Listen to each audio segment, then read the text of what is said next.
An intriguing game on Saturday night. Two teams maybe going in opposite directions. It's the Thursday crossover.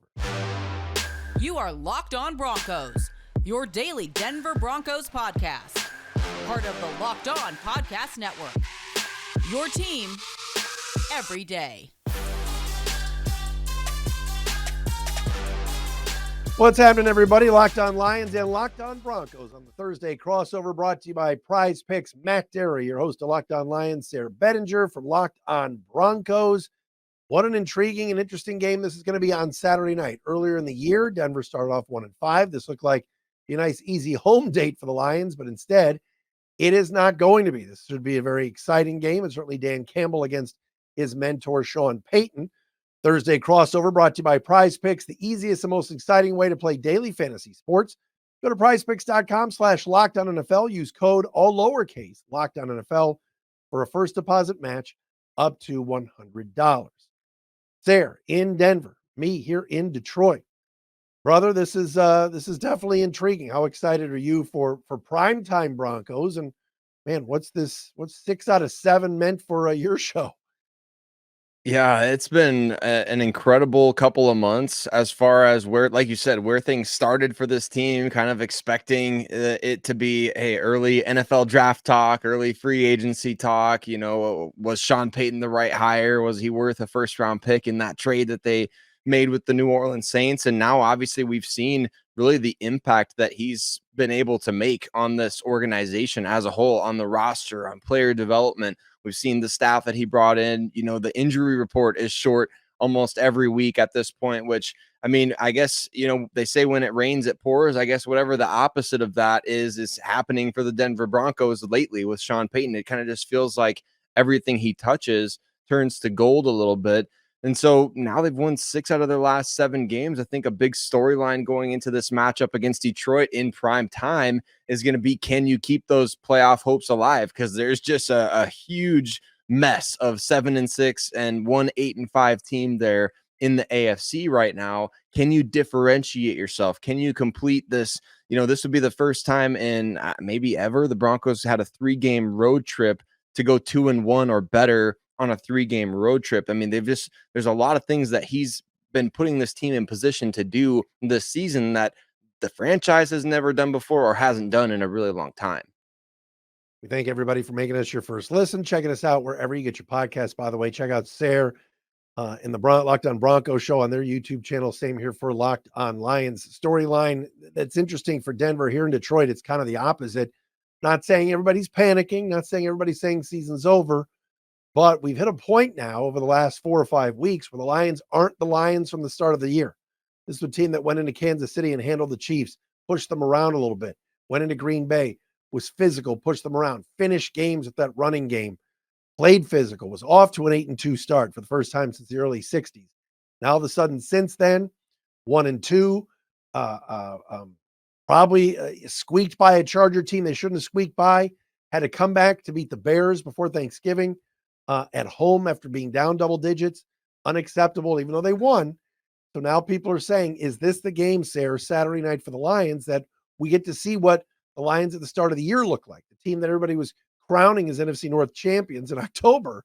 Are they going to get back to playing a cleaner, better brand of football? They've been turning the ball over like crazy lately. Goff, over his last 4 games, I think it's 9 turnovers.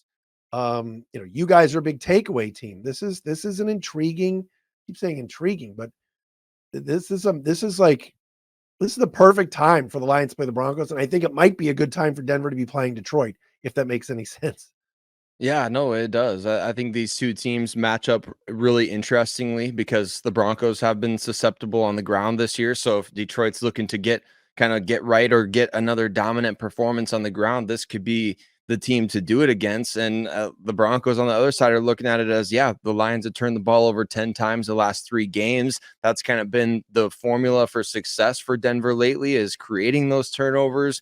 Broncos have really excelled at stopping teams that try to go for it on 4th down. I know that's another area that Detroit is very, very aggressive. So it does just feel like, as you said, an intriguing matchup in so many different ways. Of course, there's the the master and the apprentice storyline between Sean Payton and Dan Campbell. I've heard Dan Campbell and other players like Alex Anzalone, who played for Sean in New Orleans, they've talked about that. They've talked about the mentality that Payton, they expect him to bring into this game. It's just although these two teams, they only face each other once every 4 years, it's kind of crazy too to think about. Both of these teams are going for a sweep against the other conference, right? The Broncos against the North and the Lions against the AFC West. But also, this is the first time these two teams have matched up against each other with winning records, which is bizarre to me to think about. Wow. Normally, the discussion is, hey, one team's got to fight for draft positioning, or both teams fighting for draft positioning at this point in the season. But hey, for these two teams to be coming together with actual stuff on the line is really cool. Another storyline is the Lions, and I'm going to talk about this too in the matchups, but the inability to stop a running quarterback. And look, this is not Russell Wilson from 10 years ago. We know that. You know that better than anybody. You watch every game, but I'm going to be interested in watching how the Lions adapt defensively. This has been a defense that showed improvement earlier in the year, but again, last 4 or 5 weeks, we're handed a 21-0 lead against the Saints a couple of weeks ago, had to hang on. They've given up over 26 points now in 5 straight games, which is completely unacceptable. The Bears of all teams last week handled them at the line of scrimmage at times. Chicago gets the opening kick, comes right down the field. They did that earlier in the year at Ford Field. Packers did that on Thanksgiving Day. So Chargers 5 straight possessions a couple of weeks ago with touchdowns. So the Lions have got to clean some things up defensively. There's talent there. There's guys like Aiden Hutchinson. You mentioned Anzalone's having a really good year. But it kind of adds to the intrigue here because I know the Broncos offense, Sayre's looked better as of late, right? Yeah, they've been putting some things together, some of those shot plays. The consistency for that offense just hasn't been there, which is another huge storyline in this game, as it has been every week. It's, they've come through in the clutch. Russell Wilson is making some throws with a high degree of difficulty, but it's the seemingly the easy stuff, the hitches and the drags and the curls and the slants and things like that. That's like, where's the consistent passing attack for this Denver offense? And because they don't have that, they're not really consistently able to commit to the running game. They kind of have to, you almost play like you're trailing for a lot of the game because you're fighting to get past the sticks on third down. But there's those moments during the game where you have a near 8-minute drive to close out the team last week. You have the drives before halftime where all of a sudden Samaje Perine and that 2-minute offense, they're clicking. So it's kind of a bizarre situation right now to where the offense is having success in key spots, but consistently over the course of games, Broncos fans are constantly wanting to see more and more from especially a Sean Payton coach team. All right, coming up next, Sayre and I will talk about what matchups are intriguing. Man, I just keep saying the word intriguing today. But what are interesting for us and what to watch for Saturday night in prime time on the NFL Network, of course, at 8:15 for the Lions and the Broncos. We'll do that. Coming up next, we're going to tell you about our friends at LinkedIn Jobs. When you're hiring for your small business, you want to have as many top-tier candidates as possible to interview. Why you have to check out LinkedIn Jobs. LinkedIn Jobs helps give you the tools to help find the right professionals for your team faster and for free. It's not just another job board. LinkedIn has a vast network of more than 1 billion professionals, which makes it the best place to hire. Pretty simple. You put that hashtag hiring frame around, you post your job on there. It really is easy and hassle-free. And thankfully with LinkedIn, process is intuitive, quick, and easy. Even launched a feature that helps you write job descriptions, making the process easier and quicker. Do yourself a favor. Post your job for free at linkedin.com/LockedOnNFL. That's linkedin.com/LockedOnNFL to post your job for free. Terms and conditions do apply. Matt and Sayre back with you, Locked On Lions, Locked On Broncos. It's a Thursday crossover brought to you by our friends at PrizePicks. Denver over 500 at 7-6. Lions sitting at 9-4 right now. Detroit still really comfortable leading the NFC North. And as Sayre pointed out earlier, Broncos now not just setting their sights on a playoff spot, but could win the division there, which is a little bit crazy. But give me a matchup or two that you want to watch and keep your eye on for a Saturday night.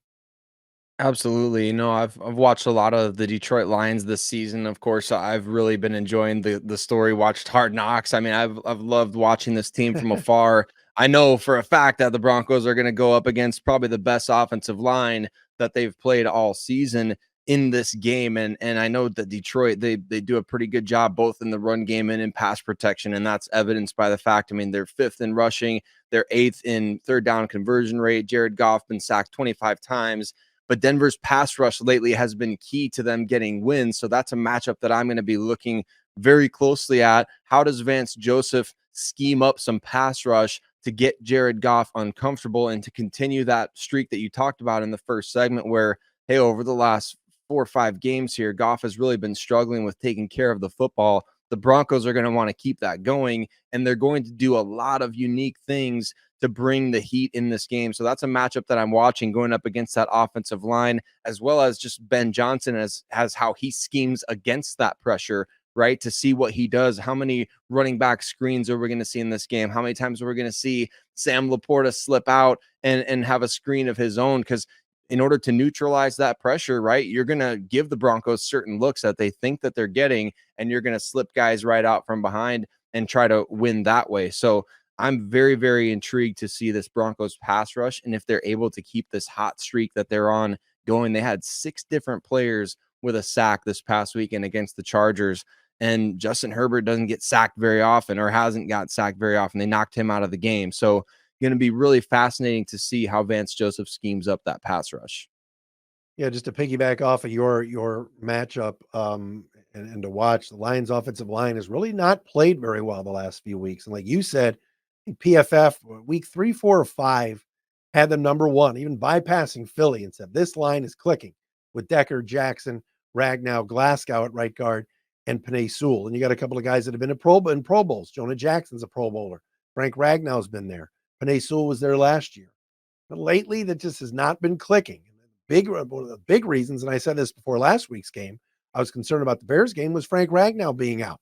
Good news is he's been back at practice this week. Just at center, he just calms everything down. And whether it's run blocking or pass blocking, they just play better when he's in that spot. But if he re-aggravates his toe, ankle, knee injury, he's had a bunch. And Glasgow, who you know very well, former Bronco, has to go back to center, and then they have to move Coyote Owoshika or Colby Sorsdal to right guard. It's a different offensive line. Taylor Decker's coming off a game, did not play very well. Was on the injury report early in the week, the left tackle. So if they can clean that up back at home, get Goff in that rhythm. And for my matchup, it's simple. I mean, the Broncos are the worst run defense team in the league. 32. Not anything, I'm not telling you, Sayre, that you haven't seen. But it's time to get back to pounding David Montgomery. Jahmyr Gibbs averaging, at one point the other day against the Bears, averaging 7 a carry. But because they were trailing in that game, it turned into Goff having to stand back there in the pocket and throw. I think the Lions have got to get back to running that football with Montgomery on the inside, Gibbs on the outside, wear down that Bronco defense, leave Wilson on the sidelines, and go about it that way, almost like old school Lions from September when they were pounding people on the ground. Yeah, and I think that is a key for them in this game, and it's been something that the Broncos have had to kind of just live with. I mean, they have put together a couple better games against the run. Los Angeles didn't do much, but they really didn't. They really haven't had anything going in the running game this season anyway. But before that, Houston, they didn't have much success. Other than that, though, it's been a consistent stream of, hey, who's going to be running all over the Broncos this week? Is it going to be James Cook or Alexander Mattison or whoever else? And it's kind of even some of those uncharacteristic candidates like Alexander Mattison, who was struggling going into that game against Denver and then kind of had a get right game. So that's going to be the Achilles heel of this defense, that they can't allow. What's really been bothersome for them in that regard, Matt, is missed tackles, especially at the second level. I mean, you guys are getting a push. Zach Allen's getting a push. DJ Jones is getting a push. Got so many missed tackles at that second level in those games where they have struggled against the run. And I think early this season is really where the scales kind of tipped. You know, you see the Broncos statistically, defensively, they're so bad in so many categories. And that really, I mean, I wish I was joking about this. A lot of that had to do in those first 5 games where they really just got absolutely shredded by even a team like Chicago that you mentioned, kind of shredded Detroit a little bit early in that game. I mean, they got the best of the Broncos. I think they had 300, 400 yards of offense by halftime in that game. It was bad. So, yeah, that run defense for Denver is a big issue. The passing attack for Denver, though, like I said, has been another issue. And going up against the Lions pass defense, that's another matchup that I'm looking at, not specifically like a Jerry Jeudy and Cortland Sutton versus whoever's trying to guard them, but it's more so, can the Broncos passing attack get anything going this week? It's been a real uphill battle for them. They just haven't been able to get anything clicking. Even when they do have stuff clicking, guys are dropping passes, or there's penalties being called, offensive pass interference, guys making illegal contact. So it's been a real struggle for the Broncos passing game to get much going. Sutton versus Sutton could be interesting this weekend. Cortland Sutton, now close to over 700 yards receiving, which is good for him. Has always been a solid player, but it seems like he's coming on as of late. Made that great catch in the end zone a couple of weeks ago, I know, on that kind of heave from Wilson. But Cam Sutton's been the Lions' best corner. Right now, the Lions are very discombobulated in their secondary. Kindle Vildor, who was just signed, had to play for Jerry Jacobs last week, who got benched. Tracy Walker, who's playing for the injured C.J. Gardner-Johnson, got benched last week for Ife Melifonwu. So that's going to be a big one this weekend. All right, you put Cam Sutton on Cortland Sutton and hope Cam is playing the way he played again early in the year when he was clearly the Lions' best corner. That's one to watch as well, because, like you said, this Bronco offense is not the Lions' offense in terms of weapons and consistency, but Sean Payton knows, this is an offensive genius at times, and has been a wizard. And I think he'll try to exploit some things that he's seen on tape the last couple of weeks.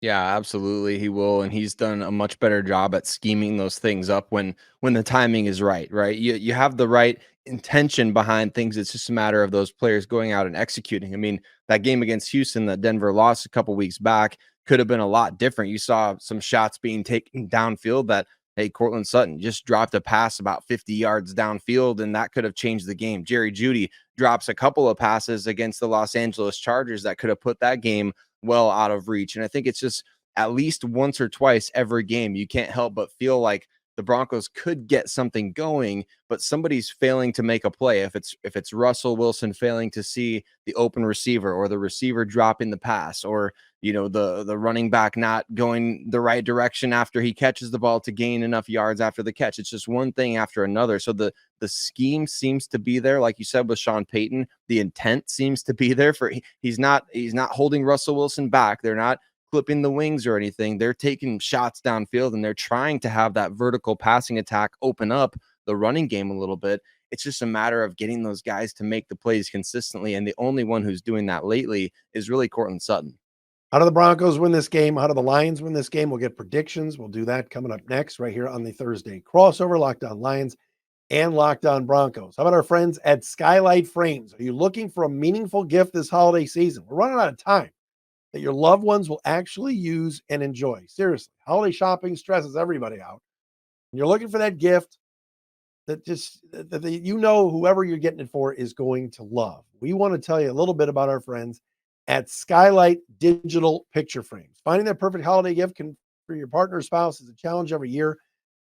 That is why Skylight is the touchscreen photo frame you can send photos to straight from your phone, and they appear in seconds. It's a great gift for your loved one. You can even preload photos before the box is even open.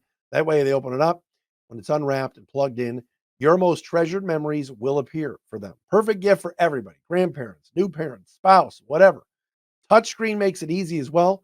Swipe through photos, tap to see new photos sent, tap the heart button to say thank you to the sender. It's a delight to use every single day. We're confident you love Skylight, so we're going to offer free 120-day returns as well. It's simple. It's a special limited time offer for our Locked On Lions and Locked On Broncos listeners. You get $15 off your purchase of a Skylight frame when you go to skylightframe.com/lockedon. You get $15 off your purchase of a Skylight frame. Just go to skylightframe.com/lockedon. That's SKYLIGHTFRAME.com/lockedon. Locked On Lions, Locked On Broncos. Matt Dery, Sayre, Bedinger with you as we get ready for Detroit and Denver. Teacher and pupil here, Sayre. It should be interesting. You got to figure, and Dan Campbell said this early in the season. Someone asked Dan Campbell, I think it was on one of the morning shows here, man, what's going on with your buddy Sean Payton? They just gave up a 70 burger. And he said, he'll have them ready. Trust me, when they come to us, they're going to be ready. They're going to be good by then. And he was right. I can only imagine what your show sounded like after the Dolphins game. Oh my gosh. Oh man. Yeah, I was getting texts from people after that game checking in like it's like you lost a pet or something. It's like, "Hey, you doing all right? Are you doing okay?" That was brutal. That's one of the worst things I think, but it serves as a great kind of before and after, right? For this season for this team, and it serves as a stark reminder of just like where this team was and what Sean Payton had to rebuild in a way. Like yeah, the team was playing horribly at the time, but you lose a couple of bad apples. Remember the narratives at the time? I don't know how close attention you were paying, but remember Frank Clark gave back money to the Broncos to get out of there, and people are saying like, "Oh, he's giving them money to get out of there. It's so bad." In reality, it was the players that were stinking up the place, and I think Sean Payton recognized that.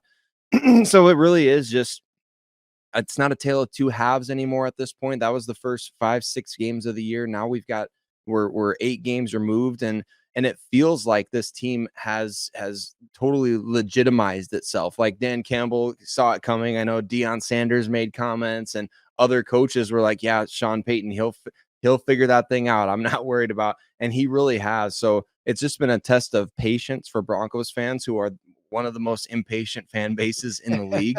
And but now to see that it's come to fruition, I think, man, they're about ready to build Sean Payton a statue if he brings this team to the playoffs. All right, so I'll start here. How did the Lions win? You mentioned it before. The turnovers have been a big problem lately. 3-0 last week with the Bears, and the last one was just a golf kind of floater at the end of the game, just getting rid of the ball.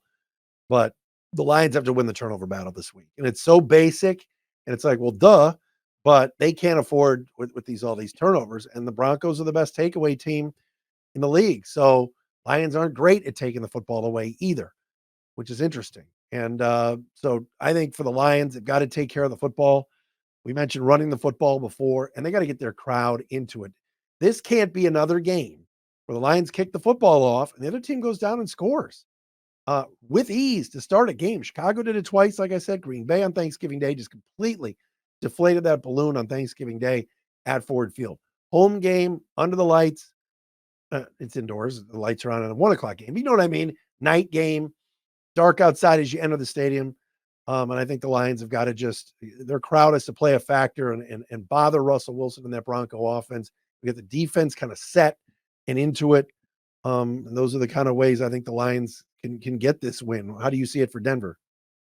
Yeah, I think on the other side, you obviously don't want the Lions to run all over you defensively for the Broncos. That's the key to this defense's success right now is making sure that teams aren't able to run the ball all over you because it sets up the strength of your defense, which is rushing the passer and playing great coverage and creating those takeaways. So if Detroit's running the ball well, they're going to be able to play ball control, limit possessions for an offense that already needs extra possessions to get ahead in games. You want to make sure that they're not running all over you, but also for the Broncos in this game, man, not only do you have to convert third downs and get down into the red zone, but once you get to the red zone, you've got to convert those opportunities into touchdowns and not field goals against a team like Detroit that's capable of, as we've seen a number of times, putting 35 plus on the board more frequently than, I mean, most teams in the NFL over the last couple of years. They are capable of exploding offensively at any given time. So if you're the Broncos, you want to make them play from behind. And like you said, I mean, some of these things are obvious, right? But at the same time, it plays into that strength, like we talked about, the pass rush for Denver. You want to make Detroit play from behind. You want to rattle Jared Goff, get him off his spot, and force him to kind of be a playmaker out there instead of staying on schedule. And that's where I think the Broncos have really excelled lately. But can they do it against this Detroit team that, like you said, needs to get back on track? All right, I'm going to put you on the spot. Do you think they do it? You think Denver keeps this going, or do you think the Lions get right at home? I think, I always like to go into the game with the mentality of what is, I think the Broncos can win. I do think this is a winnable game for them. I think a few weeks back, you kind of circled this one as, it's iffy. But with the way Detroit's played lately, you kind of feel like you have a chance to kick them while they're down a little bit if you're the Broncos. And of course, like I said, Detroit, they're capable of coming out any given week and exploding offensively. I think they can beat anybody, as we saw from game one of this season. I mean, you beat Kansas City in their house. You can do pretty much anything or beat pretty much anybody. So definitely don't think this is going to be an easy game by any means for the Broncos, but I think they can keep this heater going a little bit, and I think they can go on the road and get a win. I really like the way Denver's playing from a physical standpoint too. When I've watched the Broncos, they're mauling people. They're hitting hard. I know Kareem Jackson hits hard in an illegal way. But regardless, you know that he's there. So I don't know. I think that is something I think Dan Campbell will tell the guys in terms of, look, if we don't come out and establish our will and play physical brand of football that we played, maybe before the Charger game, that they're going to push us around. I don't think the Lions will let that happen, but I also think that they're going to give up some points again. I know Vegas had this open as like a 3.5 point spread, and now it's up to about 5.5 some places. So somebody knows something. I'll take the Lions, but I see kind of a 31-27 game where it'll be close again, but the Lions get it done. That's kind of where I'm going. Yeah, I could see something like that to where they pull it out late. It'll be interesting to see if this game turns into a defensive battle or if it's a shootout, because the Broncos have been in a couple of both this season. They've been in some really low scoring games that they've had to kind of grit out at the end, like the Buffalo game. Then they got into shootout against a team like Chicago earlier this season. So we haven't seen much of that, though. I think if it does get to shootout status, that's where you kind of really feel like the Broncos would be at a disadvantage, because that's not really their game. They're not really the type that we can just go out there and we can put together a 2-minute scoring drive if need be. They kind of need to be more methodical. So I think if Detroit can get out to a 2-score lead quickly in this game, it could get out of hand for the Broncos if that happens. Sayre, great to see you. Thanks so much for doing this, my friend. The Thursday crossover was a lot of fun, and a fun Saturday night. Absolutely. You guys too. Sayre Bedinger, the host of Locked On Broncos. Follow him on Twitter at Sayre, Bedinger. And Sayre, by the way, is Sayre. Check out his stuff on Twitter and everything that they do over at Locked On Broncos. Those guys do a great show. Matt Dery, Locked On Lions, Friday. Keys tomorrow. Both of us will have those on our subsequent shows right here. Locked On Lions and Locked On Broncos. Thursday crossover brought to you by our friends at PrizePicks.